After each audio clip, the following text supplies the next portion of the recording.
आज आपण जीवाच्या गतींच्या पुढे जीवाची जीवभावाला आलेल्या देहाची आणखीन एक वेगळी गती त्याचा विचार करणार आहोत। सामान्य मनुष्याचा जागृती, स्वप्न आणि सुषुप्ती आणि त्याला साक्षी तुर्यगा अशी स्थिती आपण बघितली।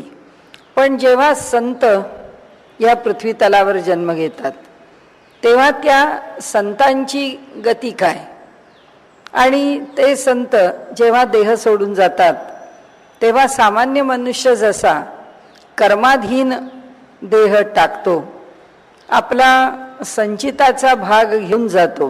कर्माधीन देह टाकतो म्हणजे कर्मामधलं जे प्रारब्ध आहे ते प्रारब्ध संपलं की तो श्वास थांबला, तोपर्यंत चालू आहे, आणि ज्या क्षणी ते त्या शरीराने भोगण्याचं प्रारब्ध संपलेलं आहे त्या क्षणी त्या देहाचं प्रयोजन संपलं, म्हणून कर्माच्या अधीन होऊन तो आपला देह टाकतो। आता सामान्य मनुष्याच्या बाबतीमध्ये हे घडतं, पण संत सत्पुरुष जेव्हा ह्या पृथ्वी तलावर येतात तेव्हा संत सत्पुरुषांच्या ठिकाणीही देह टाकून जाणंच आहे। तर ते जेव्हा देह टाकून जातात त्यावेळी त्यांच्या बाबतीत काय घडतं, कारण त्यांचा देह तर कर्माधीन नाही आहे। तुकाराम महाराजांनी म्हटल्याप्रमाणे आम्ही वैकुंठवासी आलो याच कारणासी, की बोलले जे ऋषी साच भावे वर्ताया। आम्ही वैकुंठात निवास करणारे, स्वस्थपणे राहणारे आहोत, पण आम्हाला वैकुंठ सोडून या लोकामध्ये यावं लागलं। त्याचं कारण असं आहे की जे ऋषीमुनींनी सांगितलं ते समाजामध्ये फार गढूळलं। जे ते सांगून गेले त्याचे भलते अर्थ, त्याचं विपरीत असं स्वरूप समाजामध्ये पसरल्यामुळे समाजाने आता त्याचं खरं रूप कसं जाणावं, ते खरं रूप कोण सांगणार, ते आम्हीच सांगणार। म्हणून संत म्हणतात, किंवा तुकाराम महाराजांनी म्हटलंय तसं, बोलले जे ऋषी साच भावे वर्ताया। जे ऋषींनी सांगितलेलं आहे तेच साच भावे म्हणजे सत्य भावानी, त्याच्या ठिकाणी असणारा जो योग्य असा भाव आहे त्या भावानी सांगण्याकरता किंवा तो भाव समाजामध्ये प्रकट करून देण्याकरता, जसे ज्ञानेश्वर महाराजांनी नाथ महाराजांना सांगितलं की ही मुळी माझ्या गळ्याला टोचते आहे का, कारण ज्ञानेश्वरी हस्तलिखित होत होत होत लोकांच्या पर्यंत लिहिता लिहिता लिहिता इतकी अशुद्ध होत गेली की प्रत्येक प्रत अशी एकापेक्षा एक अशुद्ध झाली। आता ती शुद्ध करणं त्याला तेवढाच अधिकारी मनुष्य पाहिजे, तेव्हा तो जे शुद्ध करून देईल ते समाज स्वीकारील, मान्य करील, नाहीतर कसा मान्य करील। आणि त्यामुळे नाथ महाराजांना त्यांनी सांगितलं की तुम्ही इथे या आणि माझ्या गळ्याची मुळी काढून टाका। त्यांना दर्शन देऊन जे कार्य त्यांच्याकडून करून घ्यायचं आहे त्या कार्याची प्रेरणा त्यांनी नाथ महाराजांना दिली असेल, तर हे जसं नियोजित कार्य आहे ते कार्य करण्याकरता नाथ महाराज ज्ञानेश्वर माऊलींकडे गेले। त्यांनी सांगितलं त्याप्रमाणे त्यांनी आपल्याला जे काही संपादनाचं काम करायचं आहे, ज्ञानेश्वरीच्या शेवटी लिहिलंय त्यांनी की हे संपादन मी कसं केलं, केव्हा केलं, कोणत्या काळात केलं वगैरे, ते संपादन करण्याचं काम त्यांनी केलं। आणि आपल्या कार्याप्रमाणे त्या सत्पुरुषांनी सांगितलेल्या उद्दिष्टाप्रमाणे आपलं ज्ञानेश्वर माऊलींचा जो संबंध आहे तो त्यांनी दृढ केला। हे जे संतांचं ह्या एकाच कार्याकरता ते नाही आले, त्यांच्याकडे पुष्कळ कार्य सोपवलेली आहेत, त्या सगळ्याचा विचार आपल्याला करण्याचं कारण नाही। फक्त आपल्याला आता जो मुद्दा पुढे आणायचा आहे तो असा आहे की संत काही विशिष्ट नियोजनामुळेच या पृथ्वी तलावरती अवतार घेतात, या पृथ्वी तलावरती येतात। देवता पण येतात, भगवंतानी पण सांगितलंय की मी पण संभवामी युगे युगे, मी सुद्धा युगायुगात अवतार घेत असतो, येत असतो। केव्हा केव्हा परित्राणाय साधूनाम विनाशाय च दुष्कृताम धर्म संस्थापनार्थाय। आणि ज्या ठिकाणी भगवंताला असं वाटतं की साधूंचं परित्राण झालेलं आहे धर्माची संस्थापना झालेली आहे आणि आता माझी गरज नाही, भगवंत थांबत नाही. त्याच्या दृष्टीने हा काळ एवढा या स्थितीला आणून ठेवला, आता पुढे जे व्हायचं असेल तसं होईल. त्यामुळे यदा यदा ही धर्मस्य ग्लानिर्भवती, तो जन्माला येतो. साधूंचं परित्राण रक्षण करण्याकरता जन्माला येतो, दुष्टांचा नाश करण्याकरता जन्माला येतो आणि धर्माला पुन्हा स्थापन करण्याकरता जन्माला येतो. म्हणून ह्या सगळ्या कारणांनी जसा तो जन्माला येतो, तसंच संत सुद्धा समाजाला मार्गदर्शन करण्याकरताच जन्माला येतात. समाजामध्ये काय बिघडलं, कुठे बिघडलं, कसं बिघडलं, किती बिघडलं, कशामुळे बिघडलं, हे सगळं बघून की हिंदुस्थानामध्ये मुसलमानांची राजवट आहे, त्यांच्या 4 शाह्या त्या मराठवाडा, हैदराबाद या बाजूला वसलेल्या आहेत. आपल्याकडे आजकाल आपण म्हणतो की मराठवाड्यात बहुतेक सगळे संत झाले. मराठवाडा ही संतांची भूमी आहे.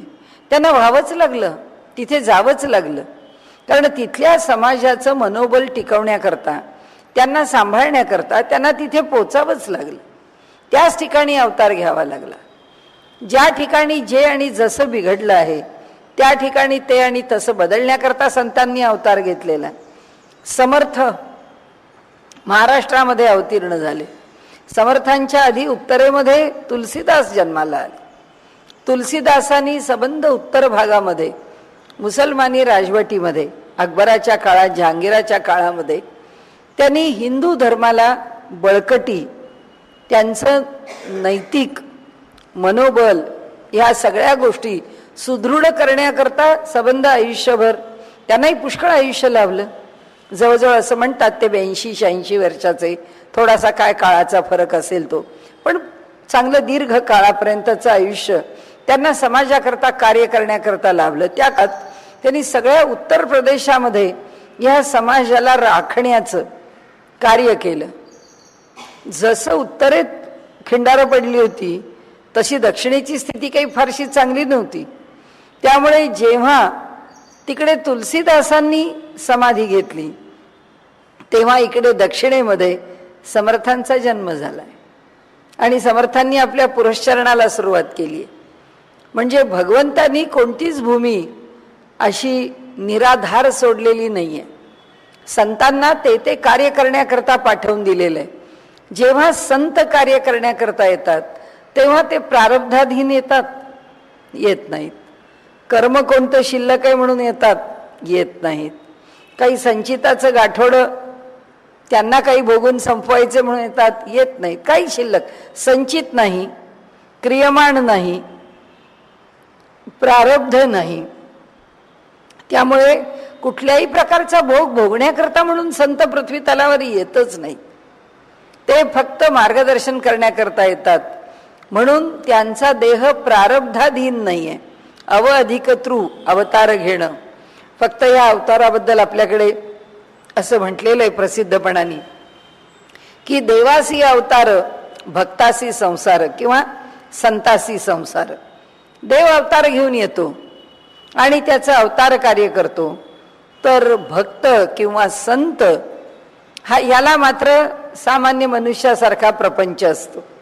सगळ्या प्रपंचाला म्हणजे ह्या प्रकृतीला, म्हणजे ह्या ब्रह्मांडाला, म्हणजे तो राहतो त्या भागामध्ये त्याला जे काम करायचं आहे ते काम करताना त्याला संसार उभा करावा लागतो. संसार म्हणजे आपल्याला जसं एक कुटुंब चालवण्याकरता 25 लोकांची मदत घ्यावी लागते आणि एक कुटुंब उभं करावं लागतं, ते स्वास्थ्य त्याच्याशिवाय येत नाही. तसंच आहे की त्याला संसार आहे, त्याला पुष्कळ उपाधी आहेत आणि त्या उपाधींनी लोकांना कसं सरळ करायचं. लोकांना आपण बघत असाल, आपण टी व्हीवर तर ते कृपा सिंधू आणि चालू असलेल्या ज्या सिरियल्स आहेत त्याच्यामध्ये त्यांनी दाखवलंय की प्रत्येक वेळी कुणाचं काय चुकतं आहे, कुणाला सन्मार्गावर ठेवावं. हा मनुष्य योग्य प्रकाराने आपल्या जीवनामध्ये रमला तर त्याचा लाभ किती जणांना होईल, त्याचं पूर्व प्रारब्ध कसं आहे, त्याचा योग त्याच्या जीवनात त्याला सुधारून देणारा आहे का, आणि जर नसेल तरी सुद्धा आपल्या सामर्थ्याने, ईश्वराच्या सत्तेने, कारण ईश्वराच्या सत्तेनेच ते जन्माला आलेले आहेत, म्हणून ईश्वराच्या सत्तेने ते आपलं कार्य करतात आणि संबंध जीवनभर जे कार्य करतात, आपण आता म्हटलं त्याप्रमाणे केलेल्या कार्याचं क्रियमाण त्यांना लागत नाही, त्यांना कशाचं पाप लागत नाही. दुष्टाला शासन करतात त्याचं त्यांना पाप लागत नाही आणि सज्जनाचा उद्धार करतात, त्याचं रक्षण करतात, त्याचं पुण्यही त्यांच्या गाठीशी ते घेत नाहीत. ते जसे मोकळे आलेले आहेत प्रारब्धाशिवाय संचिताशिवाय, तसेच जन्माला आल्यानंतर कोणतंही क्रियमाण निर्माण न करता, म्हणजे केलेल्या प्रत्येक कर्माचा संस्कार न होता, तो त्यांच्या ठिकाणी पापपुण्यात्मक संस्कार न होता त्यांना जे करायचं आहे ते करतात, ते निघून जातात. जाताना त्यांचं पाप आणि पुण्य इथेच टाकून जातात. आता ते कसे जातात त्याच्याकरता हे सूत्र आहे.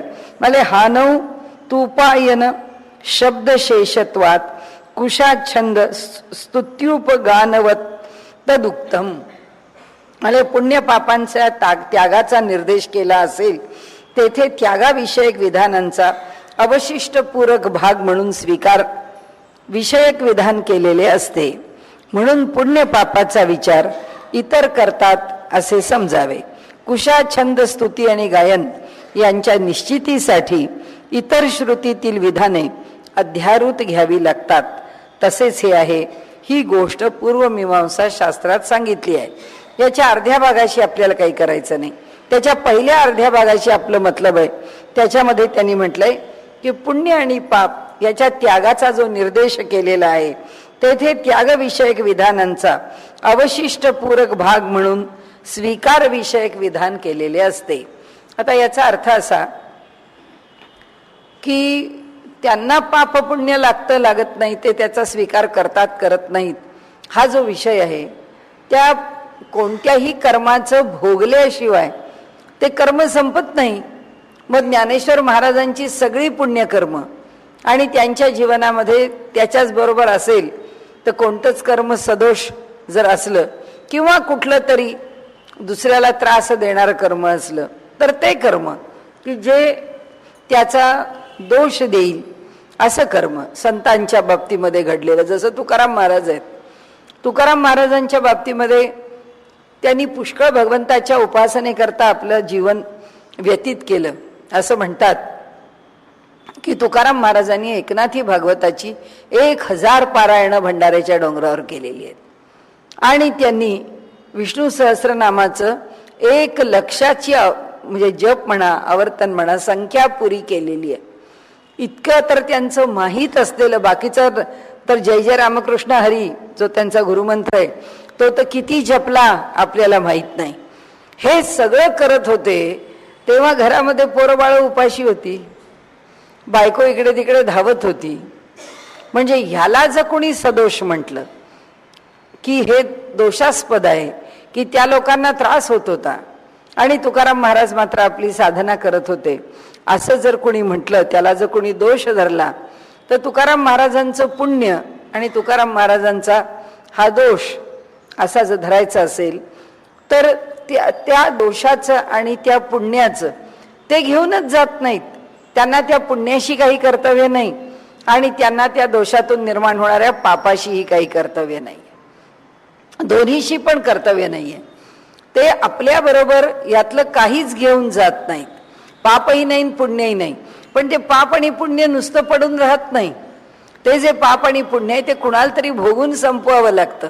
त्याच्याकरता हे सूत्र आहे.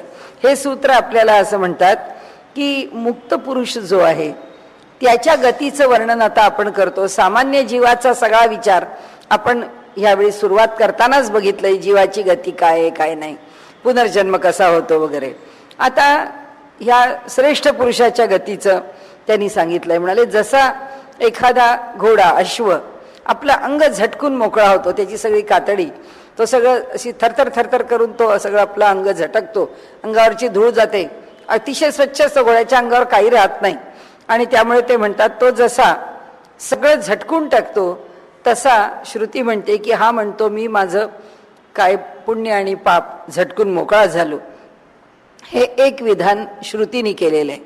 त्या विधानाच्या आधाराने पुढे आपल्याला असं म्हटलेलं आहे की हा जो ब्रह्मज्ञानी पुरुष आहे हा श्रेष्ठ अशा ब्रह्मलोकाला प्राप्त होतो. तर म्हणाले आता कर्मलेपातून तर तो मुक्तच आहे, कारण कर्माचा लेप त्याला लागतच नाही. पण या जन्मात त्यांनी जे कर्म केलं त्या कर्मातून निर्माण झालेलं जे क्रियमाण आहे ते कोण घेतो? तर म्हणाले वर्णन केलं आहे की त्याचा पुत्र घेतो. असंही आपल्याकडे म्हटलेलं आहे की त्याचं पाप आणि पुण्य कोणाकडनं उचललं जातं. तर त्यांनी सांगितलंय की म्हणाले तस्य पुत्रा दायमुपयंती सुहृदा साधुकृत्यान द्विषंतः पापकृत्यान. तिथे वर्णन केलंय की त्याचं जे पुण्य आहे त्याच्या घराण्यामध्ये, त्या सत्पुरुषाच्या घराण्यात जन्माला येण्याचा जो कृपेचा लाभ आहे तो त्या सत्पुरुषाचं जे पुण्य आहे ते त्याच्या पुत्राला प्राप्त होतं. आणि त्याला इतक्या चांगल्या सज्जन मनुष्याला जी माणसं निंदाव्यंजक बोलतात, जे त्याच्याबद्दल त्याचे दोष काढतात, जे त्याच्याबद्दल वाईट बोलतात, असे जे लोक आहेत ते त्याच्या जीवनामध्ये घडलेलं जे पाप आहे ते पाप भोगतात असं त्यांनी म्हटलेलं आहे. की त्या आत्मज्ञानाचं जे सुकृत आहे ते चांगल्या लोकांना भोगत, असा हा एक विचार इथे मांडलेला आहे. दुसरा विचार असा मांडलेला आहे, आपल्याकडे संतांना त्याचे पुत्र हे त्याची वंश परंपरा चालवतील, पण त्याचे पुत्र ही त्याची अध्यात्म परंपरा चालवणारे असतीलच असं नाही आहे. आणि त्यामुळे त्याच्या पुत्रांना वेगळा अधिकार प्राप्त होतोच का याच्याबद्दल थोडे भेद आहेत. उपनिषदांनी सुद्धा म्हटलंय की जो त्याचा वंश आहे त्या वंश परंपरेने ती विद्या पुढे चालावी. पण वंश परंपरेने ही चालते असं दिसत नाही. की एक संत झाला म्हणून तुकाराम महाराजांचा अभंग आहे, संतांचे ते आप्त नव्हतची संत, संतांचे ते पुत्र नव्हतची संत. त्यांनी सगळी नाती गोती घेतली आहेत आणि ते म्हणाले यातलं संतांचे ते शिष्य नव्हतची संत. म्हणाले शिष्य सुद्धा संत असतील असं काही नाही आहे. आणि म्हणून संतत्व ही गोष्ट वेगळीच आहे. मग त्या संत सत्पुरुषाला जो अंतःकरणापासून भजतो किंवा त्याच्याबद्दल ज्याच्या अंतःकरणामध्ये अत्यंत भक्ती आहे अशा त्या मनुष्याला त्या संतांच्या पुण्यकर्माचा लाभ होतो.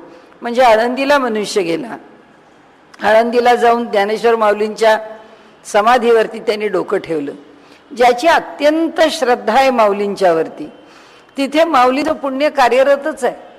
आपण अनेक वेळा ज्याचा संदर्भ दिलेला आहे, पुन्हा आपल्यासमोर त्याचा संदर्भ देते की जेव्हा अंतराळ यानामधून अंतराळवीर अंतरिक्षामध्ये गेले आणि चंद्रावर जाऊन काही परीक्षण करत होते, त्या परीक्षणाच्या वेळी जी काही त्यांनी परीक्षणं नोंदवली त्यामध्ये त्या यानाच्या बाहेर येऊन ते तिथल्या जमिनीचे नमुने वगैरे काय जे असतील ते गोळा करत होते. जो त्याच्या बाहेर आला आणि ज्याला अक्षांश रेखांश प्रत्येकाला नेमून दिलेले होते की या भागातली जी परीक्षणं आहेत किंवा निरीक्षणं आहेत म्हणजे ऑब्झर्वेशन्स ती त्यांनी करायची, त्याप्रमाणे त्यातल्या एका शास्त्रज्ञाच्याकडे त्याला आश्चर्य वाटलं की जो भाग दिलेला होता अक्षांश रेखांशामध्ये त्या भागामधून प्रकाशाचा झोत तिथपर्यंत येतो आहे, असा मोठा स्रोत त्याला पृथ्वी तलावरून येताना दिसला. तो स्रोत बघितल्यावर त्यांनी सांगितलं की या भागाची मला निरीक्षण करायला सांगितली आहेत, हा भाग कोणता आहे मला सांगा. आणि त्या अक्षांश रेखांशावरून त्याला असं सांगितलं की ही आळंदी आहे, ज्ञानेश्वरांच्या समाधीचं स्थान आहे, की ज्या स्थानावरून त्याला हा प्रकाशाचा स्रोत दिसला. म्हणजे त्या असा प्रकाशाचा स्रोत प्रत्येक स्थानावरच आहे, तो सारखाच दिसतो का दिसत नाही, काय भगवंताची लीला आहे. त्याला ज्यावेळी जे मोठेपण दाखवायचं आहे त्यावेळी तिथलं मोठेपण प्रकट करतो. ज्ञानेश्वर माऊलींना काय पडलंय की त्यातलं ते तेज घेऊन फोकस करण्याचं काही गरज नाही त्यांना कशा करता काही करायला पाहिजे, ते काही करणार नाही, त्यांना करण्याची जरूरच नाही आहे. परंतु भगवंताला ज्यावेळी ज्या आपल्या भक्ताचं मोठेपण लोकांपर्यंत प्रकट करायचं असतं, त्यावेळी भगवंत ते करतो. असो, मुद्दा आपला एकच आहे की आळंदीला गेला, आळंदीला माऊलींचं जे पुण्य आहे ते तिथे आहेच. जो नमस्कार करतो त्या समाधीवरती डोकं टेकून नमस्कार केल्यानंतर त्याच्या जे अनुभवाला येतं, भाव सश्रद्धा आहे, तर माऊलींचं त्या ठिकाणचं जे सामर्थ्य आहे, जी सत्ता आहे, त्या सत्तेचा लाभ त्याला होईल. आणि माऊलींच्या विषयी वेड विपरीत मनामध्ये घेऊन तिथे जाईल तर तिथे जे दोषास्पद पडलेलं आहे ते तो घेऊन येईल. ब्रह्मसूत्राला पण तेच सांगायचं आहे की साधू सत्पुरुषाला जो त्रास देतो त्याला त्या साधू सत्पुरुषाची कृपा प्राप्त होत नाही. हे फळ कोण देतो? आपण असं म्हणू, हा कसला साधू, कारण ह्याला त्रास दिला म्हणजे यांनी त्याला त्रास द्यायचा. मग आमच्यासारखंच झालं, व्यवहारात आम्ही तेच करतो. तो वाईट वागला की आम्ही वाईट वागतो. कर्माच्या फलाचा दाता साधू नाही, कर्माच्या फलाचा दाता परमेश्वर आहे. जो चुकला आहे, जो वाईट वागला आहे, जो त्या साधूविषयी संशय घेतो, म्हणजे काय ही समाधी म्हणजे काय इथे ज्ञानेश्वर बसलेत ते काय अजून इथे असतील, अनेक गोष्टी मनामध्ये घेऊन मनुष्य जेव्हा तिथे जातो आणि संशय अंतःकरणामध्ये ठेवतो, तेव्हा त्याला त्या स्थानावरचं जे दोषास्पद आहे, म्हणजे जे पाप आहे, सोप्या शब्दात बोलायचं तर त्याचा अनुभव किंवा ते त्याला प्राप्त होतं. जो सश्रद्ध भावाने जातो त्याला ते पुण्य प्राप्त होतं. आणि म्हणून त्यांनी इथे सांगितलं की या मंत्रामध्ये इथे जी भावना आहे ती भावना अशी आहे की जो योग्य वागतो, जो चांगल्याचा विचार करतो, आजच्या भाषेमध्ये आपण ज्याला पॉझिटिव्ह थिंकिंग म्हणतो, की जी माणसं नेहमीच सकारात्मक विचार करतात त्यांचे अनुभव पण सकारात्मक आहेत. आणि म्हणून त्यांनी सांगितलं की सत्पुरुषांच्या, त्या मुक्त पुरुषांच्या इथे अशा लोकांना जे भोगावं लागतं ते त्याच्यामधलं जे दोषास्पद आहे ते भोगावं लागतंच. म्हणाले ही कर्म आहेत सत्पुरुषांची, पण ती अन्य लोकांना कसा भोग देऊ शकतील असा एक प्रश्न त्याच्या पुढे येतो. म्हणाले हे योग्य नाही. त्याचं कारण असं की जाताना तो मुक्त पुरुष आपलं सगळंच तिथे टाकून जातो. त्यामुळे आत्ता आपण बोललो त्याप्रमाणे तो त्याचा पापपुण्याचा भोग देण्याच्या भानगडीत तो पडलेला नाहीये. त्या पडलेल्यातला आम्ही काय उचलायचं आहे हा प्रश्न आहे. की रस्त्यावरून आम्ही चाललेलो आहे, रस्त्यावर खड्डा दिसतो आहे, त्या खड्ड्यात पुष्कळ पाणी आहे, त्याच्यात शेवाळ साठलेलं आहे, कुठेतरी तिसरीकडे पाहत आम्ही चालत राहिलो आणि पाय खड्ड्यात टाकला तर तो पाय मुरगळणारच आहे, त्या पायाला त्रास होणारच आहे, त्याला वेदना होणारच आहे. म्हणजे आम्हाला नकळत केलं तरी, आम्हाला समजून केलं तरी, कारण मनुष्य जर सत्पुरुषाला दोष देईल तर तो दोष परमात्मा मान्य करत नाही, सत्पुरुष त्याच्याकरता काही करत नाही. आणि म्हणून स्वतःची उपाधी सुटलेले असे जे सत्पुरुष आहेत त्यांचं कर्म इथेच पडलेलं आहे. नाहीतरी मग त्या सगळ्या सत्पुरुषांच्या स्थानांना भेटी द्यायला जायचं आहे कशा करता? तेवढ्याच करताय. मनुष्य अट्टहासाने त्यांच्या समाधीचं दर्शन घेऊ, काय आहे स्वरूपानंदांचं आम्ही पाहून येऊ, कसं आहे कलकत्त्यातला बेलूर मठ आम्ही पाहून येऊ, कसं आहे दक्षिणेमधलं स्थान राघवेंद्र स्वामींचं आम्ही पाहून येऊ, कबीरांचं काय कुठे वैभव महात्म्य वाढवलंय आम्हाला बघायची इच्छा आहे. अशा प्रकारे ह्या ज्या देवदेवता ज्या सत्पुरुषांना इथे पाठवतात आणि ते आपल्या कार्याने ह्या देशामध्ये एक ज्याला आपण पुण्याचं एक क्षेत्र उभं करतात. आणि म्हणून श्रीधर स्वामींनी, समर्थांचे शिष्य, त्यांनी फार त्यांच्या आर्य संस्कृती नावाच्या पुस्तकामध्ये फार चांगलं म्हटलंय की या देशामध्ये 33 कोटी देवता आहेत. असं म्हटलं तर कुणाला आश्चर्य वाटायला नको, कारण ह्या भारत देशामध्ये 33 कोटी तीर्थक्षेत्र आहेत की ज्या तीर्थक्षेत्रावरती एवढा पुण्याचा साठा आहेत. म्हणून त्या सगळ्या देवताच आहेत. कुठेही जा त्याचा लाभ घ्यायचा का न घ्यायचा ते लांबून मंदिर पाहिलं ते पाहिलंय काय, सगळी मंदिरं सारखीच असतात. हिमालयात काय मंदिरात विशेष काहीच नसतं, आपली मूर्ती असते असते नसते नसते. कारण काय त्यात काय पाहायचं, आम्ही आपलं बाहेरून नमस्कार करतो, कुठे आत चाला. कारण हिमालयात एका उंचीच्या वर गेलं की प्रत्येक पाऊल टाकताना कळत असतं माणसाला की थकावट किती येते ते. मग माणूस म्हणतो जा कशाला तिथपर्यंत, आत आहेच काय, काही नाही आहे. मग त्याच्यापेक्षा इथूनच ही जी भावना आहे ती भावना त्या मंदिरापाशी जाऊन सुद्धा आम्हाला काही देणार नाही आहे. आणि म्हणून आपण म्हणतो की प्रवासाला जातो तेव्हा आम्ही साईट सीईंगला जातो का आम्ही यात्रेला जातो. तीर्थयात्रा ही संकल्पना वेगळी आहे आणि साईट सीईंग वेगळं आहे. की ती सगळी मंदिरं का बघतो, कारण आम्हाला त्या प्रांतातलं सगळं पाहून यायचं आहे म्हणून पाहतो. आणि जो यात्रा करण्याकरता जातो तो त्या मंदिराचा अनुभव घेण्याकरता जातो, त्याच्या संपर्कात येण्याकरता जातो. आणि म्हणून त्यांनी पुढचा जो म्हणजे सूत्राचा भाग आहे तो असा आहे, सांपराये तर्तव्याभावात तथा यज्ञे. देह सोडतानाच ज्ञानी पुरुष पापपुण्याचा त्याग करतो, कारण त्यामुळे त्याला काहीही प्राप्त होण्याजोगे नसते. त्याला पापपुण्याचा स्वीकार करायची गरज नाही, कारण त्याला त्यातून काही मिळवायचं नसतं. तो पूर्ण काम आहे, त्याच्या इच्छा सगळ्या पूर्ण झालेल्या आहेत, सर्व दूर असंच सांगितलंय. असं त्यांनी या ठिकाणी त्या मंत्रांनी किंवा त्या सूत्रांनी पुन्हा एकदा आपल्याला तो विषय मांडलेला आहे.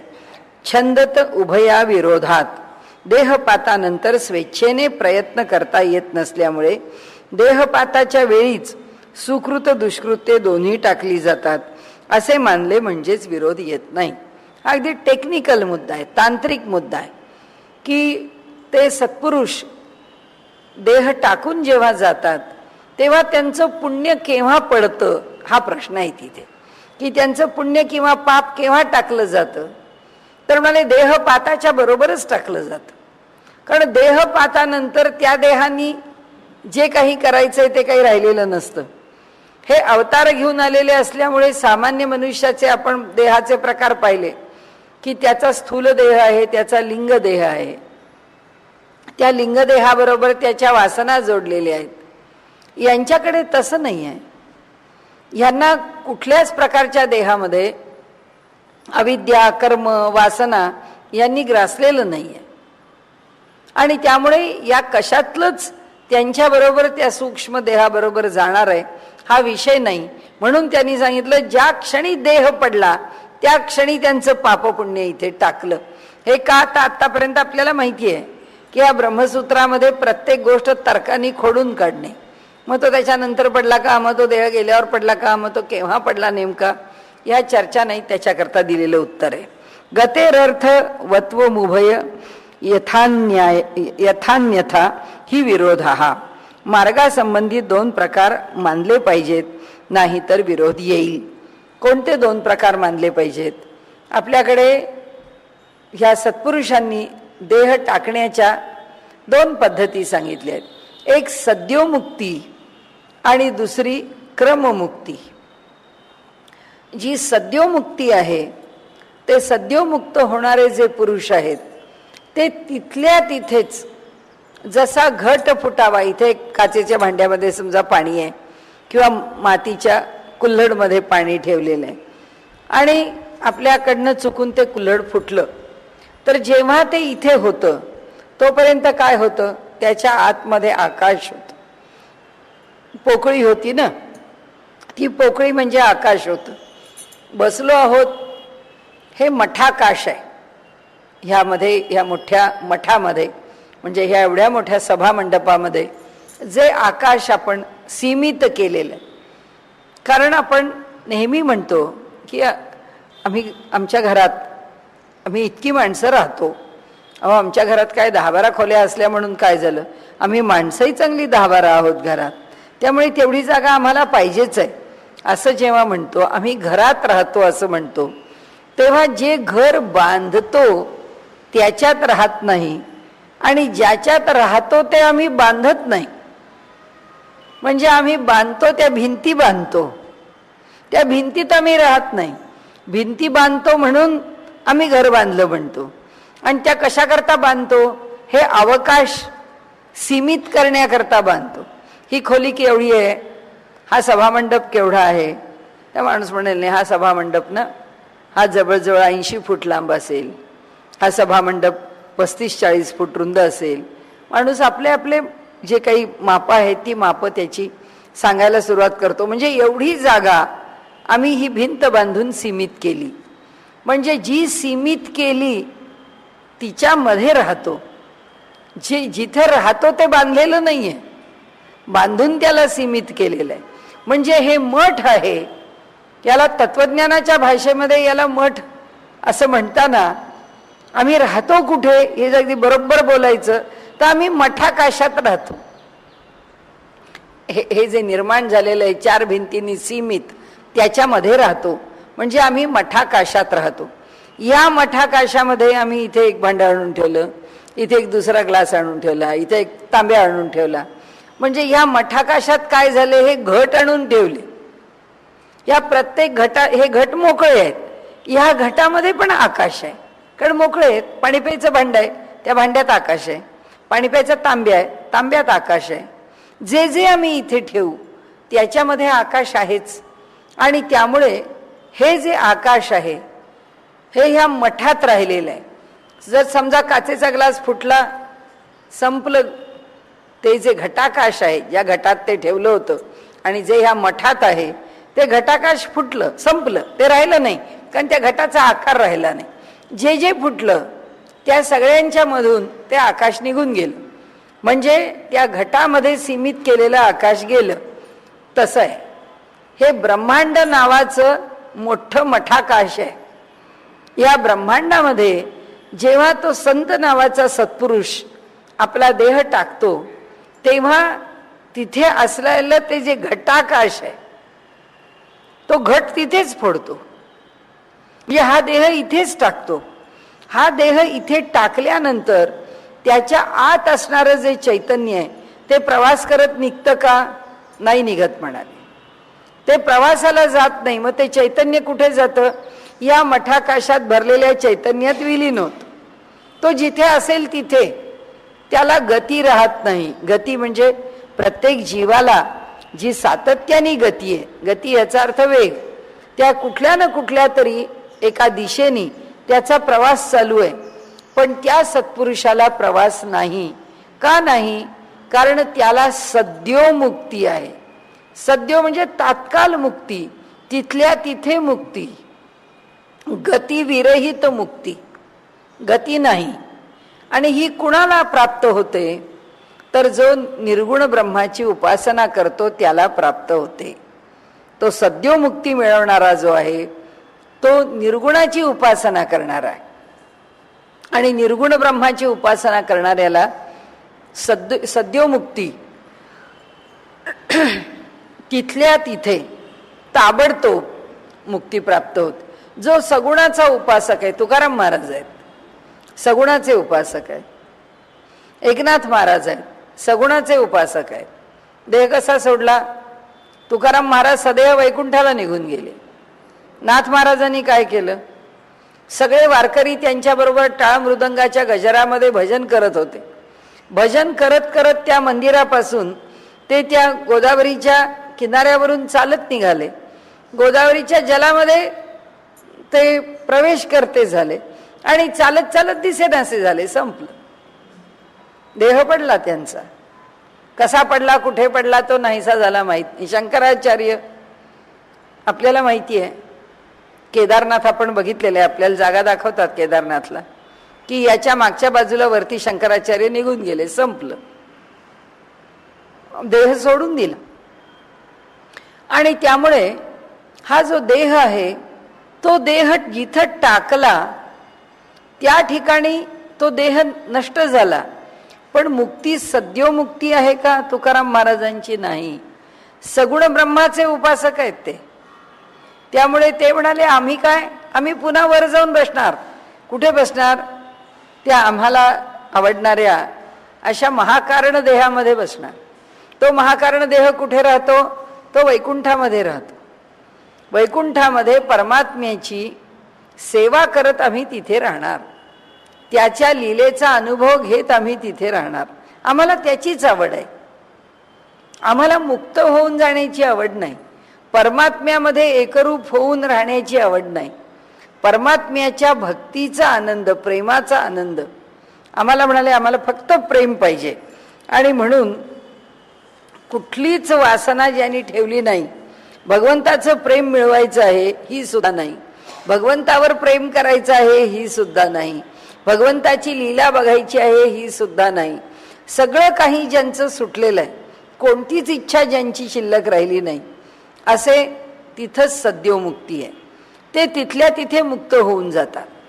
पण ज्यांना ईश्वराच्या कार्यामध्ये, म्हणजे असं आहे की भगवंत ह्या सगळ्या सृष्टीचं नियमन करतो आणि तो या जगावर प्रेम करतो, या जगाला तो सांभाळतो, मग त्यांनी एकट्याने किती कष्ट करायचंय. मला नेहमी पांडुरंग शास्त्री आठवल्यांचं एक वचन आवडतं. मी अनेक वेळा त्यांनी असं म्हटलंय की म्हणाले की देवाला, देवा तू मला हा त्रास झाला मला हे दे, देवा तो त्रास झाला मला ते दे, देवा माझे एवढं संकटाचं निवारण कर, देवा हे चांगले दिवस आहेत असे चालू दे, असं मला वाटतं. ते म्हणले आपण कधी भगवंताला विचारलं का, देवा तू किती दमलायस, देवा तुला किती त्रास झालाय, हे सगळं एवढं जग चालवता चालवता कधी कधी तुला कंटाळा येतो का. म्हणाले त्याला आम्ही आमचे एवढे अर्ज दाखल करतो की हे सगळं आमचं तू पूर्तता कर, त्याला कधी प्रेमाने पत्र लिहिलंय का. म्हणाले आम्ही परमेश्वराला, त्याला जर आम्ही प्रेमाने पत्र लिहिलं की बाबा रे तुला काही अडचण आहे का सांग आम्हाला, आम्ही तुला मदत करतो. हे सगळे जे संत आहेत ना, सगुणाचे भक्त, त्यांची भगवंतावरती अशी प्रीती आहे, असं प्रेम आहे त्यांचं की कशाला सगळ्या वेळी तू कष्ट घेतो, सांग ना आम्हाला काय तुझं काम आहे, आम्ही येतो करून. म्हणून तुकाराम महाराज म्हणतात की आम्हाला सुखाने गर्भवासाला घालावं. तुका म्हणे आम्हासी सुखे घालावे गर्भवासी, की आम्हाला सुखाने गर्भवासाला घाला, काही अडचण नाही, आम्ही पुन्हा पुन्हा जाऊ, पुन्हा पुन्हा आपलं काम करू. म्हणून आता ही जी स्थिती आहे ही सद्योमुक्ती झाली. हे देह टाकतात तेव्हा मार्ग कोणता स्वीकारतात. आपण पहिल्यांदा मानवाकरता जो मार्ग सांगितला की एक मार्ग आहे पितृयान मार्ग आणि दुसरा मार्ग आहे देवयान मार्ग. तर त्या देवयान मार्गाने हे जातात. ही जी क्रममुक्ती आहे त्या क्रममुक्तीचा मार्ग ते स्वीकारतात. म्हणजे हे कमी असतात का, कमी जास्त कोणी नसतं. व्यवहारामध्ये आम्हाला ते 19-20 आहे, पण त्यांची आवडच कोणती जे तिथी आवडते चंद्राची, शरदाची पौर्णिमा का शरदाची चतुर्दशी. सद्योमुक्ती प्राप्त करणारे संत म्हणतात आम्हाला शरदाची पौर्णिमा आवडते, बस भगवंताशी एकरूप झालो, आमचा विषय संपला. पण जे भगवंताच्या सगुण भक्तीमध्ये रमलेले आहेत ते म्हणतात आम्हाला नको त्याची पौर्णिमा, आम्हाला चतुर्दशीचा चंद्र पाहिजे, ज्याच्यामध्ये एक कला शिल्लक आहे आणि ती कला भगवंताच्या क्रीडेमध्ये, भगवंताच्या लीलेमध्ये आम्हाला आनंद देणारी आहे. का एक कला कमी?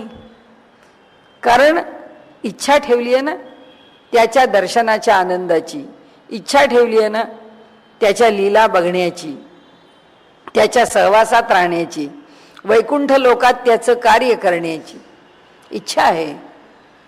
म्हणून ते चतुर्दशीचा चंद्र मागितलाय. अधिकार कमी आहे म्हणून नाही मागितला, ही आवडी आहे. माऊलींचं एकच भजन कायम आपल्याला लक्षात ठेवायला पुरेसं आहे. माझी ये जीवीची आवडी पंढरपुरा नेईन गुढी, गोविंदाचे गुणी वेधले पांडुरंगी मन रंगले. ते म्हणतात तुझं सगुण म्हणू की निर्गुण रे. इथंच आलं ना विषय, इथं आला तो असाच आला की जो निर्गुणाची भक्ती करतो त्या निर्गुण भक्ताला सद्योमुक्ती आहे आणि जो सगुणाची भक्ती करतो त्याला क्रममुक्ती आहे.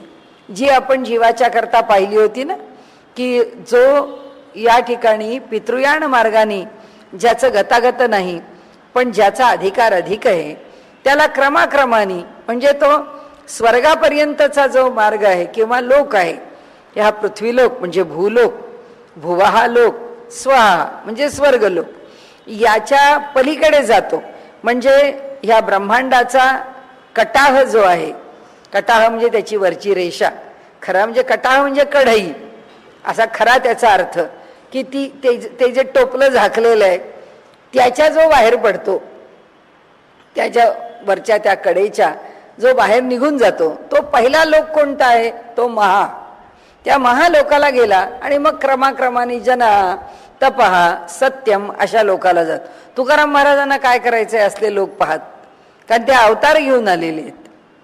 पण ते इथे स्वतःला संपवून टाकत नाहीत, आपलं चैतन्य भगवंताच्या चैतन्याशी एकरूप करत नाहीत. ते जातात कसे? ते प्रवास करत जातात आणि ते म्हणतात की जायचंय आपल्याला वैकुंठ लोकाला, पृथ्वी तलापासून वैकुंठ लोकापर्यंत प्रवास करून तिथे पोचायचं महाकारण देहामध्ये, तिथं राहायचं, पुन्हा बोलवलं की पुन्हा खाली यायचं. तो बोलवेल तितक्या वेळा, सांगेल तितक्या वेळा, सांगेल ते काम, सांगेल तसं काम करायचं. तो सांगतो पुष्कळ आयुष्य घेऊन जा, ठीक आहे. रामानुजाचार्य म्हणतात 100 वर्षापेक्षा जास्त जगतो. शंकराचार्यांना म्हणतात एवढंच काम करून या, 32 वर्षात 3 वेळा हिंदुस्थान पालथा घालून सगळा अद्वैताचे सिद्धांत प्रस्थापित करून, प्रस्थानत्रयीवर भाष्य करून, एवढी शिष्यशाखा निर्माण करून, 4 ठिकाणी मठांची स्थापना करून निजधामाला निघून गेले. तुकाराम महाराज लवकर निघून गेले. ज्ञानेश्वर महाराजांनी तर अजून तारुण्य सुद्धा बघितलं की न बघितलं असे 25शीतच ज्ञानेश्वर महाराजांनी आपला देह ठेवला.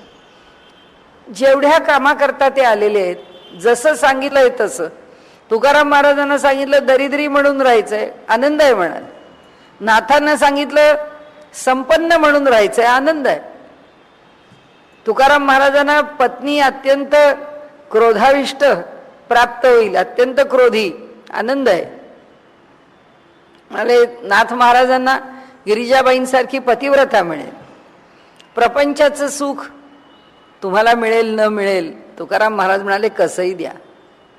म्हणाले आम्ही मुळचेच सुडके, आम्हा देखता चोर धाके. म्हणाले आम्ही असे आहोत निसंग, आमच्याजवळ काहीच नाहीये. चोराला सुद्धा आम्हाला पाहून भीती वाटते, कारण तो आमच्याजवळ येतो कशाला? तो म्हणतो यांच्या जवळ गेलो तर चुकून माझ्यावरती आळ यायचा की मी काही चोरी करायला आलो, काय आहे यांच्याकडे चोरी करायला, यांच्या जवळच जाणं नको. म्हणजे ही जी परिस्थिती आहे हे कशा करता? म्हणजे आपण नेहमी थोडासा विषयांतर करून बोलते की आपण नेहमी म्हणतो की स्त्रियांची एक बाजू घेऊन की काय म्हणून सीतेला पुन्हा पुन्हा अग्निदिव्य करायला सांगितलं, काय म्हणून लोकांनी निंदेच्या एक एक म्हणजे आवई उठवल्या. आणि रामानी पुन्हा सांगितलं, जेव्हा वाल्मिकींनी सीतेला आणलं राजदरबारामध्ये, तेव्हा पुन्हा सीतेला आता तुझी शुद्धता लंकेत सिद्ध केली होती, आता इथे राजदरबारात सिद्ध कर.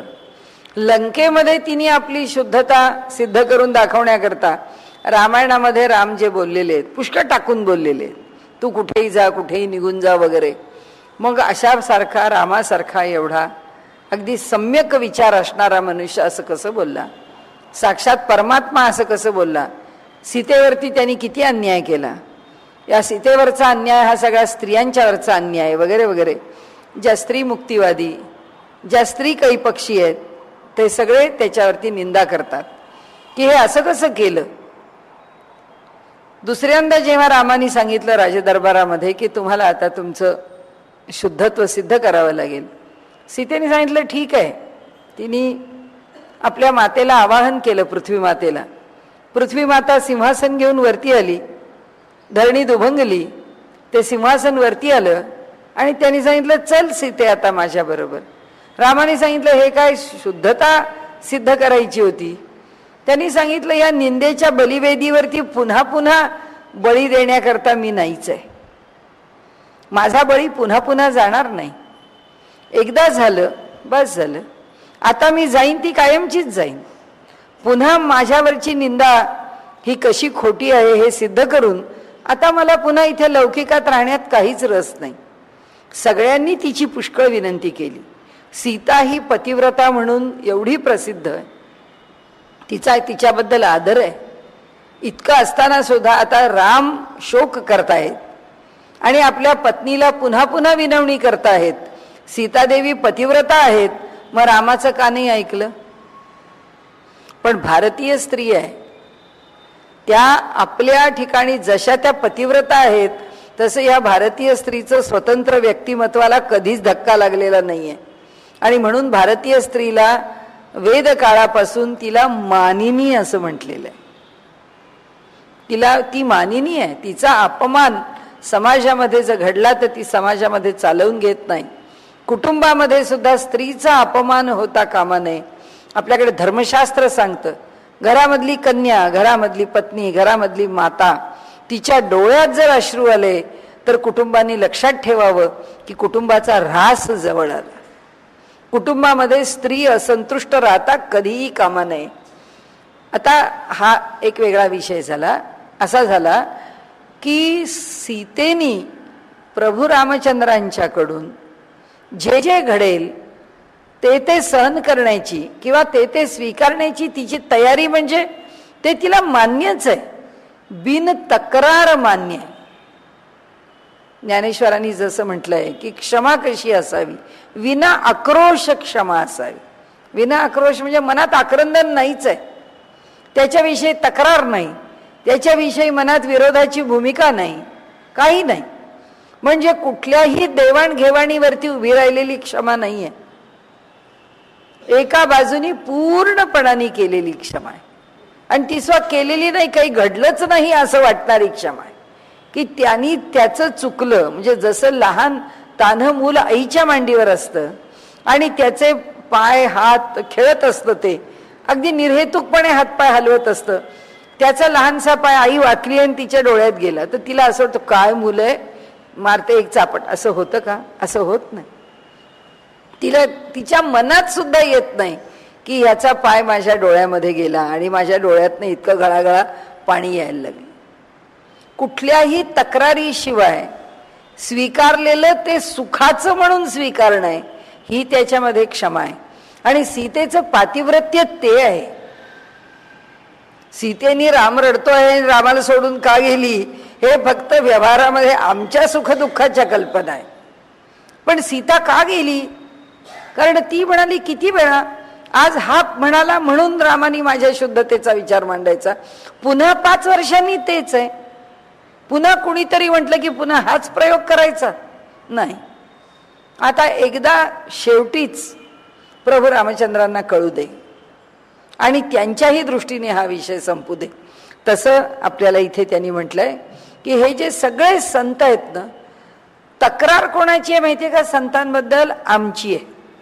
तुकाराम महाराजांच्यावरती ही काय परिस्थिती, तुकाराम महाराजांनी आपल्या मुलांवर ही काय म्हणून परिस्थिती आणली, तुकाराम महाराजांच्या बायकोला हे असं घरोघर फिरत राहून हे धान्य का गोळा करावं लागलं, देवानी मग असं का केलं. आणि मग हे तुकाराम महाराज जर तुम्ही सांगता की कर्तव्यनिष्ठ असावं, तर आपलं कर्तव्य सोडून मग प्रपंचाची जबाबदारी न घेता भजन करत कशाला बसले? या भजन करण्याला काय अर्थ आहे?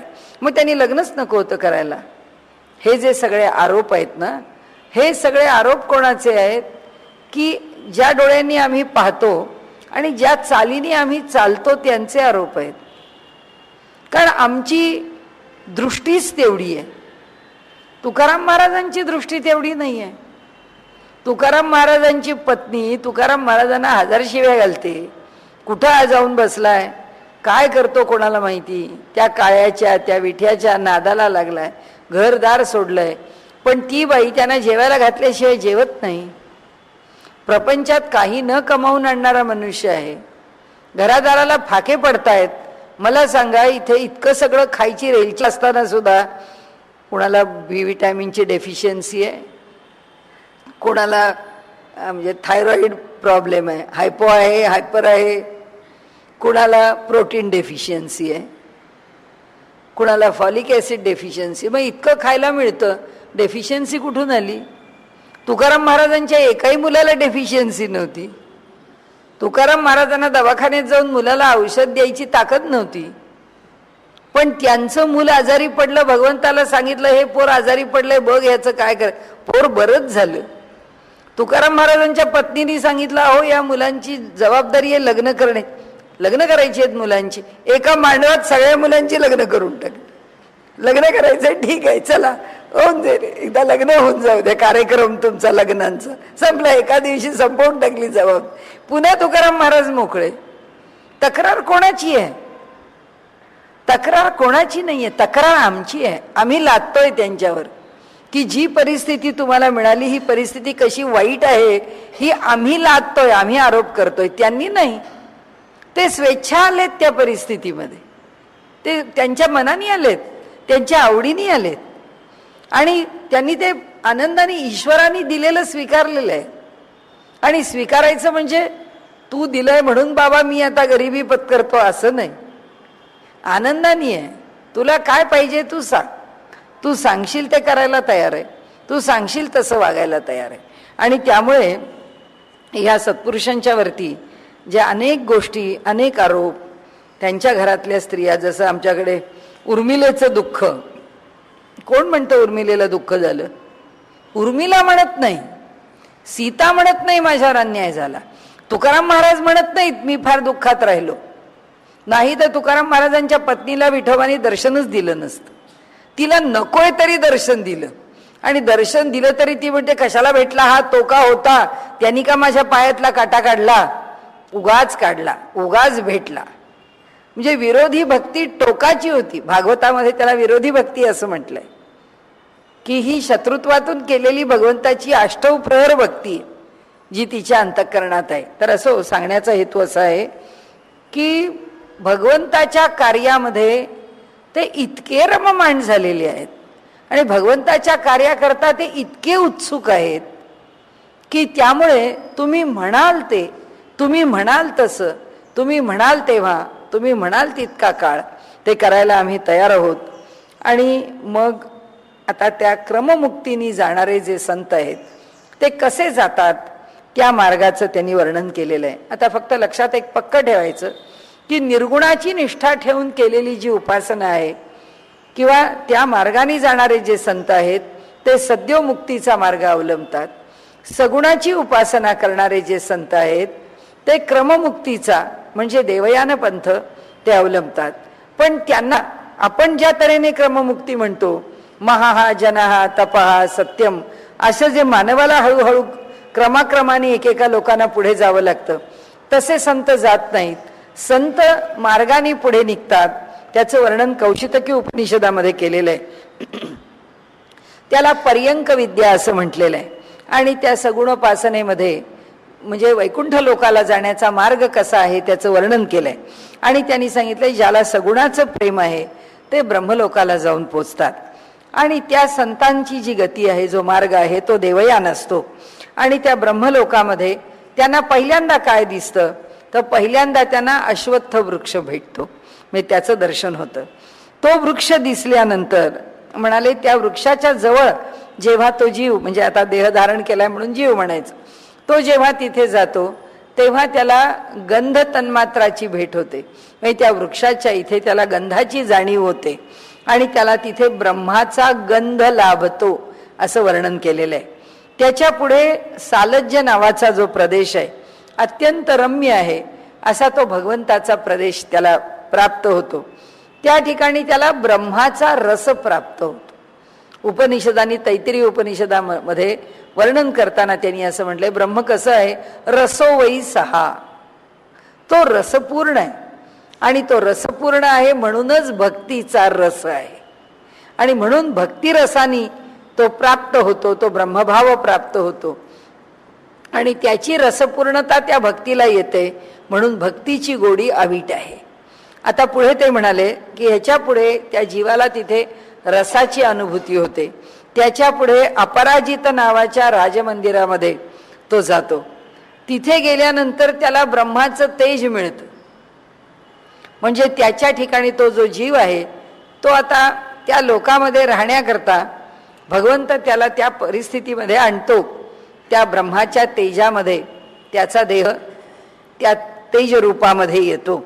तिथे आल्यानंतर त्याला इंद्र आणि प्रजापतीचं दर्शन घडतं.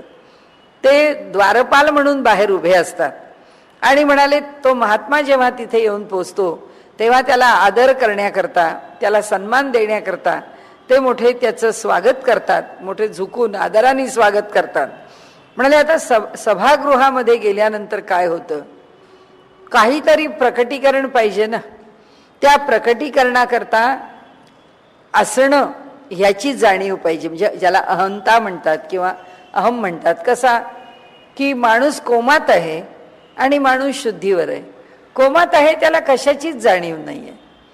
जिथे जाणीवच नाही आहे तिथे अनुभवच नाही आहे. आता जर अनुभव घ्यायचा आहे आणि यांना जर वैकुंठामधला अनुभव पाहिजे आहे तर ब्रह्माचं ते तेजस्वी शरीर घेऊन आता तो अनुभव घेण्याकरता काय प्रकट झालं, ती विश्व अहंता जशी विश्वामध्ये कॉस्मिक इगो आहे तसं त्या ठिकाणी एक अस्तित्वाची जाणीव, की जे अस्तित्वात आहे त्याची त्या जाणीवेचं रूप प्रकट झालं. ज्ञानाचं नाही, अस्तित्वाचं रूप प्रकट झालं, की अस्तित्वाची जाणीव, त्याचं ज्ञान झालं. पुढे काय झालं म्हणाले, त्याची जी बुद्धी आहे, म्हणजे आपल्याला हे का यतो वाचो निवर्तन्ते अप्राप्य मनसासह, जिथे वाणी मनासहित परत येते पण भगवंताचा अनुभव घ्यायला अगदी शेवटपर्यंत काय पोचतं, बुद्धी पोचते. इथे बुद्धी पोचलेली आहे. त्या जीवाबरोबर जी शेवटपर्यंत जाते ती बुद्धी, ज्ञानेश्वर माऊलींनी ज्ञानेश्वरीत वर्णन केलंय, बुद्धीची पुळिका. त्यांची भाषा मोठी गोड आहे. कण म्हणत नाहीत, कणिका. तसं बुद्धीची पुळी म्हणजे एवढीशी खसखशी एवढी आहे, पुळिका एवढीशी आहे. कशी आहे ती, त्याचं पण वर्णन केलंय. की तेलाचं भांडं आहे, स्वच्छ धुवून टाकलंय तरी सुद्धा भांड्यात तेल होतं, याचा संस्कार जितका भांड्यावर धुवून सुद्धा शिल्लक राहिलाय तेवढ्याच बुद्धीचा अंश तिथे पोचलेला आहे. आणि म्हणून ते म्हणतात बुद्धिरूपी विस्तृता, ती तेवढीशी पोचलेली बुद्धी तिथे विस्तारली आहे. तिने काय केलं, सुंदर वेदी ते ठाई. ती कशी आहे, काव्यात्मक वर्णन आहे की त्या बुद्धीची वेदी म्हणजे यज्ञवेदी आहे. चौकोनी यज्ञाची वेदी बांधलेली असते ना, तशी बुद्धिरूपी वेदी बांधलेली आहे. कारण आता या बुद्धीचं हवन आहे ना, तिथे तिला संपवून टाकायची आहे, तिचीच वेदी बांधलेली आहे. आणि म्हणून म्हणाले सुंदर वेदी ते ठाई. आता पुढे काय होतं, प्राणाच्या पर्यंकावरती, म्हणजे हा जो प्राण आहे म्हणजे चैतन्य आहे, त्या चैतन्याच्या मांडीवरती कोण बसलेली आहे, प्रकृती बसलेली आहे. म्हणजे हा जो अनुभव घेतो तो पुरुष आणि प्रकृती हे त्याच्या ठिकाणी त्याला प्रकट होतात. म्हणजे जग जिथून जन्माला आलेलं आहे, ज्या पुरुष आणि प्रकृतीपासून, ते पुरुष आणि प्रकृती याच्या बुद्धीच्या आधाराने आणि याच्या ठिकाणी असलेल्या विशुद्ध अहंकाराच्या आसनावरती ते प्रकट होतात. ती बुद्धी वेदी बनते आणि ते म्हणतात की त्या ठिकाणी त्याला त्या ब्रह्माचं दर्शन होतं. त्या ठिकाणी ते परब्रह्म असतं. आता तिथे कौशितकी उपनिषदाने म्हटलंय की तिथे ईश्वराने विचारलं की अरे तू कोण, इथे कसा आलास. तेव्हा तो म्हणतो की जो तू आहेस, इथे विहार करतोयस, तोच मी आहे. जीवो ब्रह्मैव नापरा. शंकराचार्यांचं तत्वज्ञान तो बोलतो की हे ह्या सगुण रूपामध्ये तू जो इथे संचार करतोयस, विहार करतोयस, तोच मी आहे. त्यावरती भाष्यकार म्हणतात की नाही, जो संत आहे आणि जो भक्त आहे तो भगवंताला कधी असं म्हणत नाही की जो तू आहेस तो मी आहे. तो म्हणतो नाही, तू माझा ईश्वर आहेस, मी तुझा सेवक आहे, तू माझा स्वामी आहेस, मी भक्त आहे, तुझा सेवक आहे, मी सामान्य आहे, तू श्रेष्ठ आहेस, मी दुबळा आहे, तुझ्या नामाची मला गोडी आहे, तुझ्या रूपाची मला गोडी आहे. त्याच नामरूपाची गोडी माझ्या ठिकाणी इथे अखंड राहावी एवढीच माझी इच्छा आहे. आणि त्यामुळे मी भक्त आणि तू देव, हेच नातं आपलं कायम राहावं. आणि जीवानी, आता बारीक श्लेष आहे, जीवानी ब्रह्म होणं आणि जीवाला ब्रह्म झालो असं वाटणं यात फरक आहे. म्हणजे जेव्हा तो उत्तर देतो की मी ब्रह्मच आहे, कारण जो तू इथे विहार करतो आहेस ईश्वरा, तोच मी आहे, म्हणजे मी ब्रह्म झालो आहे असं वाटणं. माऊलींनी म्हटलंय आथिले पण मिरवी तो काहीच नाही, ज्याला असं वाटतं की मी झालो तो काहीच झाला नाही, आणि त्यामुळे मी ईश्वर झालो असं वाटलं तो काही झाला नाही. ते म्हणतात भक्त तिथे का पोचतो, त्या महाकारण देहाने तिथे का राहतो, त्या वैकुंठामध्ये त्याला आनंद का मिळतो, त्याचं कारण आहे त्याला मी कधी ईश्वर आहे असं वाटतच नाही. कारण माझा ईश्वर ईश्वरच आहे, मी भक्तच आहे, तो ब्रह्मच झालेला आहे. म्हणून चतुर्दशीची चंद्राची कला आहे की ईश्वर झाला आहे पण मी ईश्वराशी एकरूप. म्हणजे कसं आहे माहिती आहे का, की भगवंताच्या पायरीला माझा पाय लागता कामा नये. भगवंताच्या आपल्याकडे पद्धत आहे की अगदी दारातली जी पहिली पायरी असते त्या पायरीवरती काय जे स्थापन केलंय त्या पायरीला ओलांडून माणूस जातो. की देवाची दारची पायरी आहे पण पायरीला माझा पाय लागता कामा नये. तसा मी ब्रह्मरूपच झालो आहे पण मी ब्रह्म झालो आहे असं मी म्हणायचं, असं मी मानायचं, मी नाही मानायचं. मी असं म्हणायचं तो माझा परमात्माच आहे आणि मी त्याचा भक्तच आहे. आणि म्हणून ते म्हणतात की ब्रह्म होणं आणि ब्रह्म झालो असं वाटणं यात भेद आहे. ब्रह्म झालो असं भक्ताला कधीच वाटत नाही, भक्त ब्रह्म झालेला असतो.